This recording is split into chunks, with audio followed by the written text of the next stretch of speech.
Prospector crash हो गया यहां पर।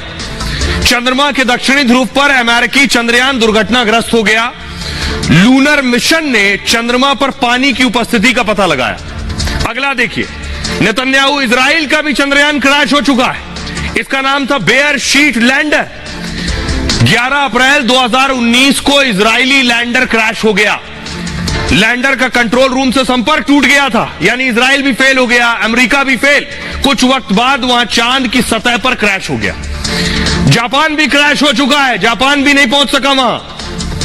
हाकुटो आर इसका नाम था। 26 अप्रैल 2023 को जापान का हाकुटो आर क्रैश हो गया। लैंडिंग के पहले इसका लूनर लैंडर से संपर्क टूट गया। अब देखिए जरा, पुतिन, रूस भी नहीं पहुंच पाया यहां तक। भारत के चंद्रयान 3 के बीच रूस का लूना 25 क्रैश हो गया। 47 साल बाद रूस ने चांद पर कोई अंतरिक्ष यान भेजा था। 21 अगस्त को लैंडिंग से एक दिन पहले लूना 25 क्रैश। अब आप अंदाजा लगाइए, ये बड़े बड़े देश, ताकतवर देश, सब कुछ इनके पास है, ये भी नहीं पहुंच पाए। भारतीय विज्ञान का दम है ये, भारतीय साइंटिस्ट का दम है कि भारत उस जगह पर पहुंचा जहां कोई नहीं पहुंच पाया। चांद के दक्षिण ध्रुव पर पहुंचने वाला पहला देश भारत। अमेरिका, रूस, चीन, जापान, कोई नहीं पहुंचा। दुनिया के तमाम देश दक्षिणी ध्रुव पर जाना चाहते हैं। चांद के दक्षिणी ध्रुव पर फतह आसान नहीं है। चांद की सतह पर उतरना सबसे बड़ा चैलेंज है। चांद के दक्षिणी ध्रुव पर बड़ी बड़ी चट्टानें और बड़े बड़े गड्ढे हैं। चंद्रयान के यहां क्रैश होने का खतरा हमेशा बना रहता है। धूल, गहरे गड्ढे और उबड़ खाबड़ सतह और मुश्किल पैदा कर देते हैं। चांद का वातावरण भी पृथ्वी की तरह नहीं है। चांद पर तापमान -200 डिग्री रहता है। चांद के इस हिस्से पर सूर्य की रोशनी भी नहीं पहुंच पाती। यहां 15 दिन अंधेरा और 15 दिन उजाला होता है। भारत दक्षिणी ध्रुव, साउथ पोल पर पहुंचने वाला एक लौता देश है। अब आप समझिए भारत की उपलब्धि कितनी बड़ी है।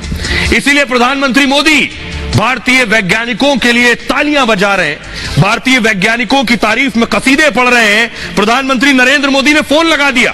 मैं आपको दिखाने जा रहा हूं, सीधे इसरो के चीफ को फोन लगाया, देखिए क्या बात की। जी, आपका तो नाम सोमनाथ और सोमनाथ नाम चंद्र से जुड़ा हुआ है, और इसलिए आज आपके परिवारजन भी बहुत आनंदित होंगे। मेरी तरफ से आपको, आपकी पूरी टीम को बहुत बहुत बधाई, और सबको मेरी तरफ से अभिनंदन कह दीजिए। और हो सके उतना जल्दी मैं आप सबको रूबरू में भी बधाई दूंगा।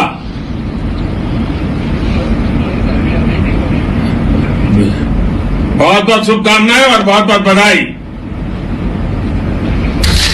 आपने देख लिया कि दुनिया क्या कह रही है, दुनिया के लिए क्यों इसके बहुत ज्यादा मायने, देश क्या कह रहा है, देश के सियासतदान क्या कह रहे हैं, ये आपको बताने जा रहा हूं। क्योंकि ये खुशी का पल है, ये जश्न का पल है, ये फक्र का एहसास करा रहा है।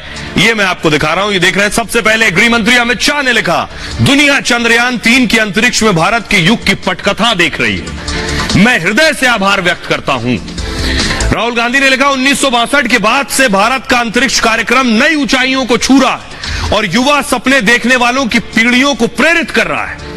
योगी आदित्यनाथ ने कहा, चंद्रयान 3 की सफल सॉफ्ट लैंडिंग नए भारत की क्षमताओं और शक्ति का एक शक्तिशाली प्रदर्शन है। अखिलेश यादव ने लिखा, चांद मुबारक, अब और भी आगे जाना है। स्मृति ईरानी कह रही है, भारत पहला देश बन गया है जो चंद्रमा के दक्षिणी ध्रुव पर उतरा।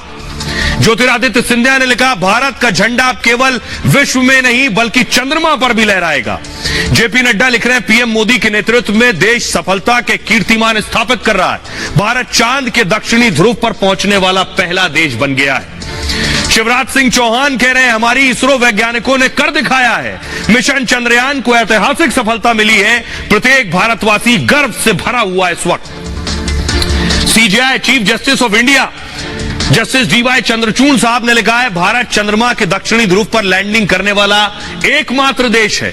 चांद पर सफलतापूर्वक लैंडिंग करने वाले देशों के चुनिंदा समूह में भारत भी शामिल हो गया है। आइए आपको सुनवाता हूं, सुनिए जरा जितेंद्र सिंह साहब क्या कह रहे हैं, जो अंतरिक्ष विभाग का मंत्रालय भी देखते हैं योगी आदित्यनाथ क्या कह रहे हैं, सुनिए।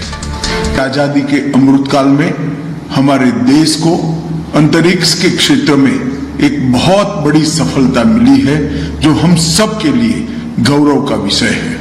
इसके साथ अथक मेहनत और बहुत बारीकी से प्लानिंग कर चंद्रयान को सफल करने वाली टीम चंद्रयान के सभी वैज्ञानिकों और सभी इंजीनियरों को भी मैं हृदय से बहुत बहुत बधाई देना चाहता हूं। नए भारत के सामर्थ्य और शक्ति का जोरदार प्रदर्शन है जो अब तक दुनिया के लिए असंभव था।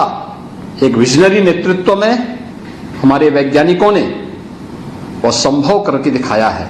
चंद्रयान 3 का सफलतापूर्वक प्रक्षेपण माननीय प्रधानमंत्री श्री नरेंद्र मोदी जी के अथक प्रयासों और हमारे वैज्ञानिकों की अद्भुत क्षमता के बिना संभव नहीं था। स्वतंत्रता के अमृत महोत्सव में यह एक वास्तविक अमृत वर्षा करने वाला क्षण हम सब लोगों ने अपनी आंखों से देखा है, इसलिए हम धन्य हैं। अब हम अपने कर्तव्य के लिए जागे और आगे बढ़े, इसकी आवश्यकता है। जिस चांद के दीदार के लिए सारी दुनिया तरसती है,